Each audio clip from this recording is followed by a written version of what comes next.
আসসালামু আলাইকুম রহমতুল্লাহ। সম্মানিত ভিউয়ার্স, আশা করি সকলে ভালো আছেন। আজকে আলোচনা করব আমরা যারা আমাদের মাধ্যমে কেউ রেজিস্ট্রেশন করছে কিনা অ্যাকাউন্ট সেলফে, এটা আমরা কীভাবে চেক করব এই বিষয়টা দেখাবো। এটা দেখার জন্য প্রথমত আপনাকে ওনার কাছ থেকে ওনার নাম্বারটা নিতে হবে। যেমন ধরেন ওনাকে আমি বললাম, তো আপনি যে নাম্বার দিয়ে রেজিস্ট্রেশন করছেন এই নাম্বারটা দেন, আমি চেক করে আপনাকে জানাচ্ছি। তো উনি নাম্বারটা দেওয়ার পরে এখান থেকে নাম্বারটা কপি করে নেবেন। কপি করার পরে আপনি সেলফ অ্যাপসে চলে যাবেন। সেলফ অ্যাপসে আসার পরে নিচের দিকে যে আই করুন বাটনটা আছে, এটার উপরে একটা টাচ করে দিব। উপরে দেওয়া আছে গ্রাহক চ্যানেল। গ্রাহক চ্যানেলে ক্লিক করব।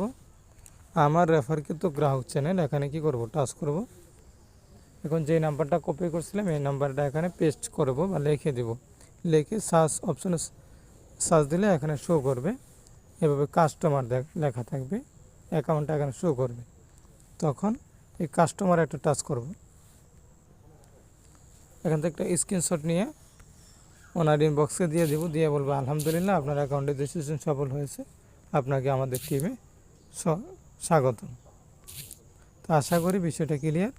কীভাবে আপনারা সহজেই আপনার রেফার কোডের মাধ্যমে বা আপনার বিজনেস আইডির মাধ্যমে কেউ রেজিস্ট্রেশন করছে কিনা এই বিষয়টা কীভাবে চেক করবেন। সকলকে ধন্যবাদ।